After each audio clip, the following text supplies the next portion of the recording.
She came to the range to be invisible. A SEAL commander watched her group shots like a machine, then raised a silent salute.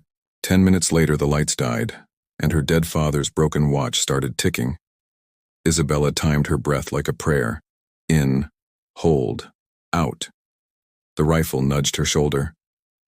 The paper target shook once, then stilled.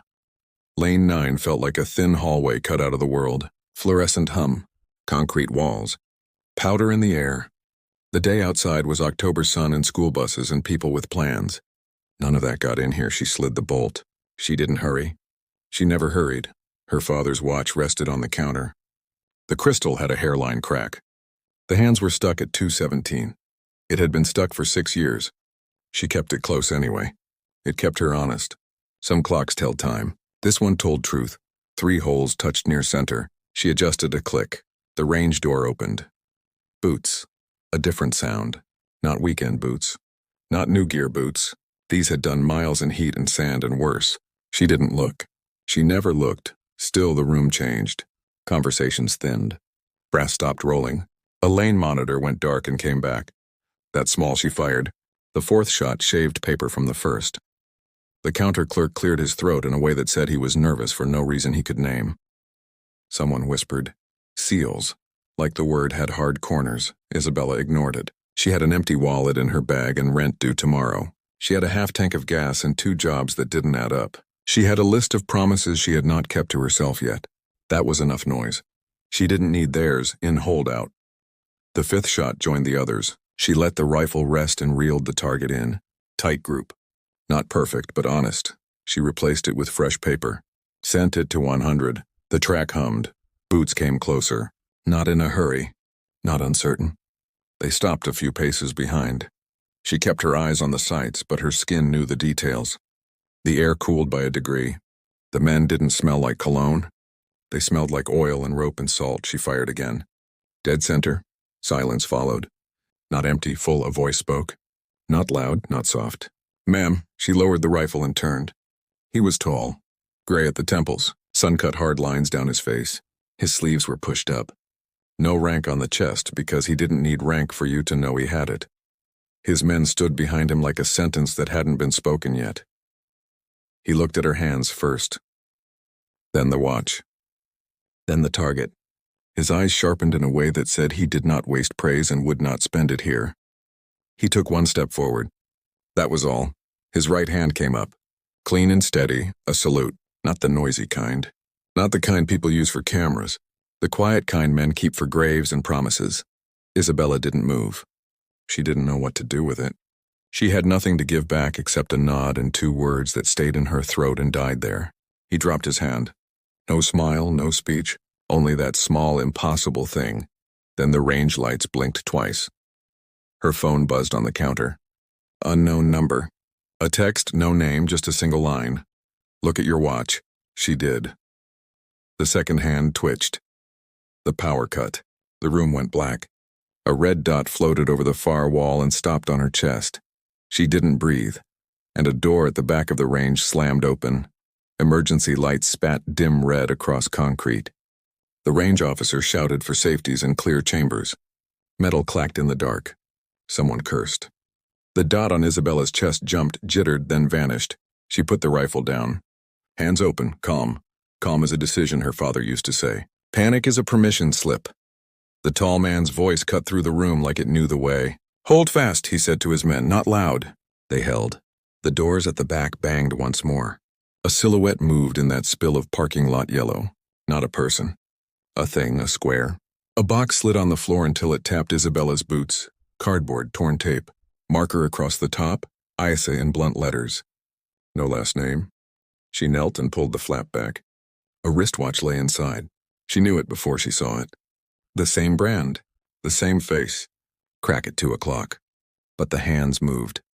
Tick, tick, tick. It was her father's watch before the truck, before the tail lights, before the phone call that never rang. Under the watch sat a cheap motel key. White plastic. Room 12, a town an hour south. She knew the town.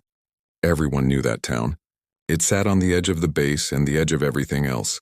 Someone had been in her past. Someone had been in her house. The commander crouched without asking permission. He didn't crowd her. He didn't try to take the box. He studied the watch like it was a firearm with a hair trigger. "Isabella," he said. She did not ask how he knew. He nodded at the broken watch on her counter. "That one," he said, "stopped at 0217. She didn't answer. "The one in the box runs." She said nothing. He glanced at the box edge. The tape, the ink, the small grease fingerprint near the corner. He saw everything. "This isn't random," he said. "I know," she said. The men behind him spread out not to cage her but to block lines of sight. One checked the door. One swept the booths. The others watched the shadows like shadows might bite. The counter clerk found a flashlight and the breaker. The overhead stuttered to life. The red emergency glow died and took a few heartbeats of dread with it. The commander stood. "I'm Everett Hale," he said. "Commander." "I know," she said. She didn't know. But she knew the type. He lifted his chin at the box. "You going to that room?" "Yes." "Not alone. It's not your problem," she said. "Doesn't look like a problem that respects boundaries," he said. "You carry yourself like you grew up around the sound of orders." "Anyone I should call?" "No," she said. "No as in there's no one," he said. "Or no as in you don't want me to?" "Yes," she said. He didn't smile, but something like respect passed through his face. He glanced at the watch again. "Whose was it?" "My father's," she said. "He wore one like mine," Hale said. He held out his wrist. "Same brand, different crack. Men like him and me break watches the same way. Doors, engines, training, clumsy love." She put the running watch in her pocket. It felt heavier than it should, like a coin someone had carried too long in one place. "I'll pay the lane fee," she said to the clerk out of habit. "You're paid," Hale said. He meant he would cover it. She shook her head and reached for her bag anyway. The wallet inside was thin, a spare key and a receipt and a picture, the one she kept hidden. Her father in an old baseball cap, arm around a boy with a cowlick. Her own head jammed under his chin. Her brother, Matteo, 19 then, vanished 2 years later. No note, no sign, only silence. The photo slipped. Hale bent and caught it before it hit concrete. He didn't look long. He couldn't. Men like him learned to look and not stare. "I know him," he said. She took the photo back. "You don't. I've seen his face," he said, "on a board." He didn't say which board. He didn't have to. She felt the floor tilt. "What board?" Hale didn't answer. He was looking at the corner of the photo, at a small half-moon scrape across the glossy paper where a thumb had rubbed it too often. He was looking at what mattered. "We should go," he said. "Now." The world outside was thin October wind and a sky the color of unmade promises. Isabella's car coughed and started. The tank needle hung stubbornly above E. She glanced at her bag. The empty wallet lay open like a mouth that couldn't ask for help. Hale's Tahoe idled behind her, dark, clean, ready. She pulled onto the frontage road. Dust rose and clung to her mirrors. The motel sat south, past a line of fences and alfalfa, beyond a scrapyard where the dogs never slept and the man behind the counter never smiled. The watch in her pocket kept time like it had a grudge. 7:18, 7:19, 7:20. The broken watch on the seat stared at 2:17 and didn't blink. A mile from the exit, her phone buzzed. No name, no punctuation. "If you're driving, don't look back." She looked anyway. A black van slid out from a side road and tucked itself 3 cars behind. The dusty road narrowed to a single lane near the old river bridge. She took the turn because the text wanted her to keep straight. She took the turn because stubborn people sometimes live longer. The van followed. Hale's Tahoe swung wide. He came alongside her and then passed. He didn't glance over. He didn't need to. He tapped his brake twice, a language from convoy days. Left ahead, pinched them. The bridge approached like a dare. Low rails, slow water underneath. No shoulders. No forgiveness. Isabella's phone buzzed again. Room 12 changed. A second line followed. Look down, she did. The running watch's second hand stopped. Back at 2:17, a new hand, thin and silver, had appeared under the cracked crystal. It pointed not at a number, but at her thigh where the pocket seam had a loose stitch she hadn't fixed. She touched the stitch. Something sharp under cloth. Something taped there she hadn't taped there. Her tires hit the bridge, the van accelerated, and from the opposite side, Headlights appeared and grew bright and fast, and did not slow. Steel screamed. Tires chirped. Hale's Tahoe cut left. The van cut right. The oncoming truck swerved and kissed the rail. A crate flew and broke open on the shoulder, spilling copper fittings like coins.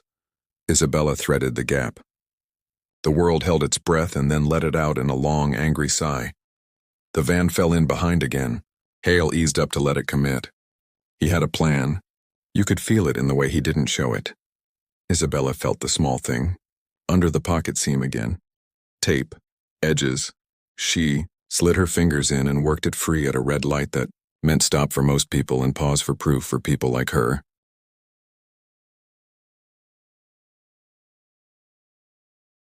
A strip of metal lay in her palm, the size of a fingernail, etched a micro thing, not a key, a chip. Lines like a city seen from high up. She tucked it under the broken watch's band and it fit like it had been made for it, because it had. Hale turned into the gravel lot of the motel. 2 stories. Doors like closed eyes. Room numbers crooked. The office window held a bell and a sign that said no cash and 3 flies that had given up trying to get out.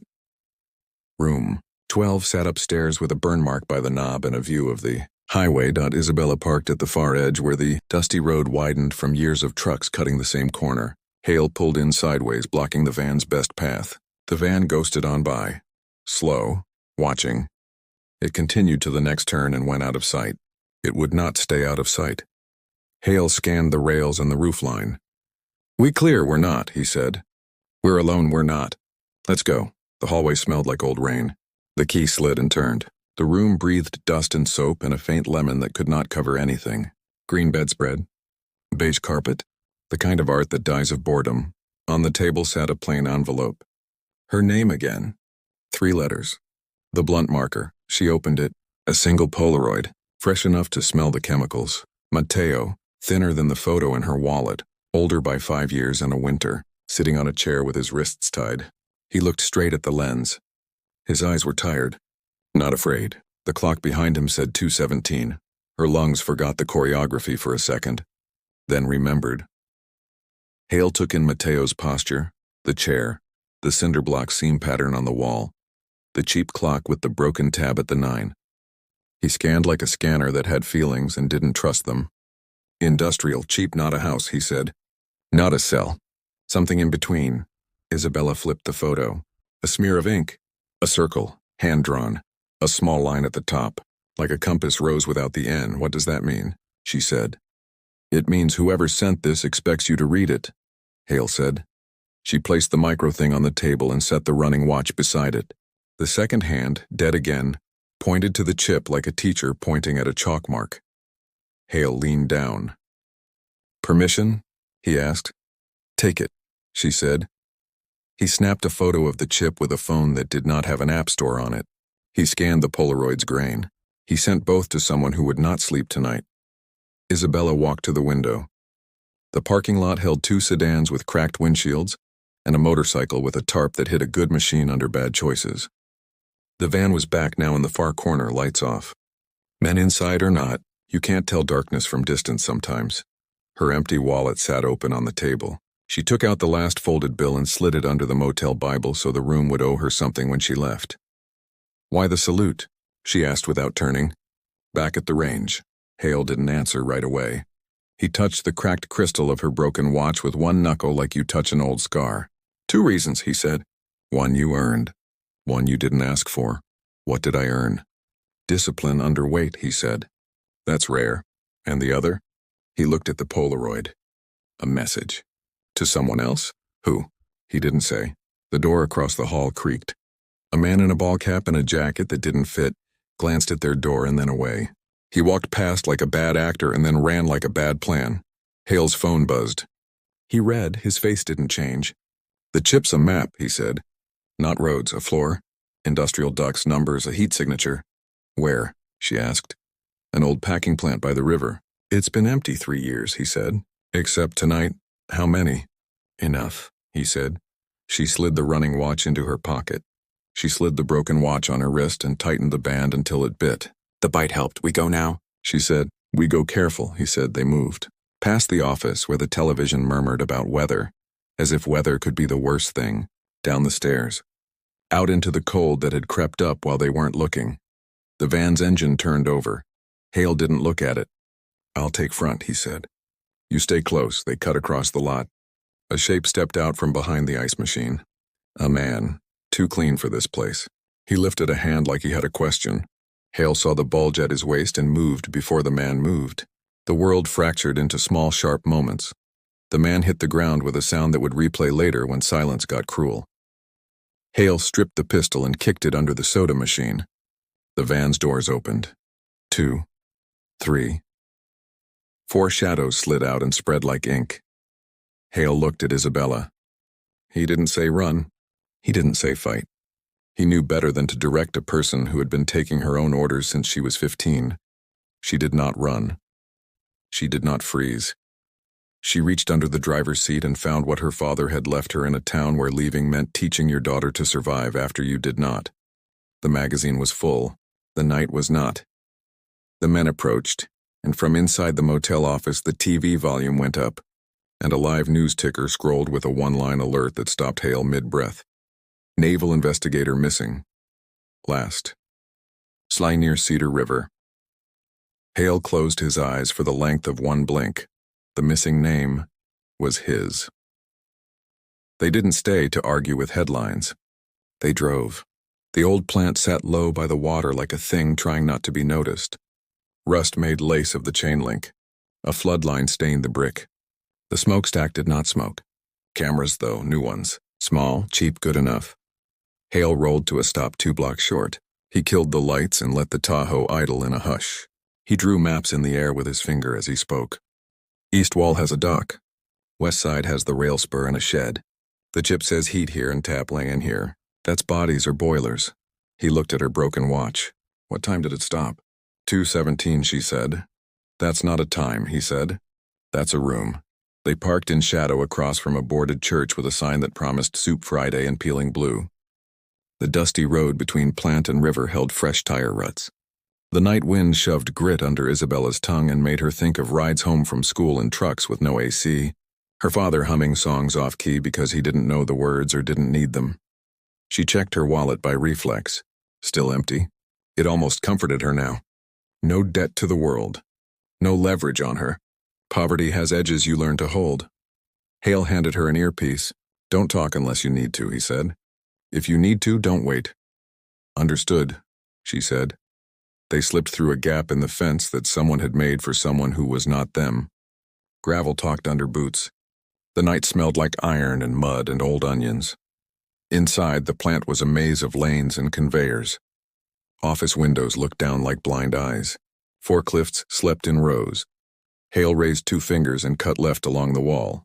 Isabella tracked the numbers stenciled on columns. 18, 17, 16. The watch on her wrist felt alive, though it couldn't be. She touched it, cold, still lying, like all good symbols do so they can tell better truths. They reached a door with peeling paint and a dent at shoulder height, like someone had tried to leave too fast once and didn't make it. The placard above said Bay 2, lower right corner, a little hand-painted 17 that didn't match. Hale tested the knob, locked. He didn't pull tools. He didn't slam. He pointed at the hinge pin. She nodded. 2 shots into the hinge, slow, muffled by the plant's fat belly. The pin dropped like a tooth. The door opened. A corridor, narrow. Cinder block. Fluorescence jail white. The heat map in Hale's head matched the warmth on his skin. 2 right, 2 left, he breathed. 1 moving. They moved. At the end, a room with a clock on the wall. 2:17. The minute hand had been glued there. Cute. Funny if you have that kind of humor. Mateo sat in a chair, wrists tied, head up, eyes clear. He saw Isabella and didn't flinch. The room stood too quiet like it had just stopped singing. Hale's palm flattened. Wait. Isabella scanned corners. Vents. Grate. Under the chair. A wire thin as fishing line ran from the seat to the door jamb. She tasted metal. Trap. Hale traced the wire with his eyes. It ran to a junction box with a cheap badge. A flash charge. Enough to blind. Enough to confuse. Not enough to kill. So the plan wasn't death. It was video. It was humiliation. It was test Isabella didn't step. She spoke. You okay? Matteo nodded once. Thirsty, he said. His voice was papery, but not desperate. Who did this? She asked. He looked past her. At Hale, at the broken watch on her wrist. You did, he said. Hale didn't move. Eyes on Isa, he said. Calm. Careful. He's not wrong and he's not right. What does that mean? She said. It means we're in an op someone else wrote. Hale said. A camera blinked red above the clock. Another behind the vent grate winked. Somewhere someone watched the way Isabella held her jaw, and the way Hale leaned his weight and how often Matteo blinked. Somewhere someone took notes. Cut the line, Hale said. On my mark. She raised the blade from her pocket. Small, sharp. Her father's, not the kind you show off. The kind that ends arguments. Hale counted with fingers. 3, 2, 1, she sliced. The cheap charge went off. Light bloomed. Sound hit. The world jumped sideways and came back dirty. When the stars cleared, Matteo still sat. The camera still blinked. But the door behind them had closed. New hinges. New pin. Hale pulled the handle. It gave him his own strength back like a bad mirror. Locked from outside. The vent fan above them coughed and spun.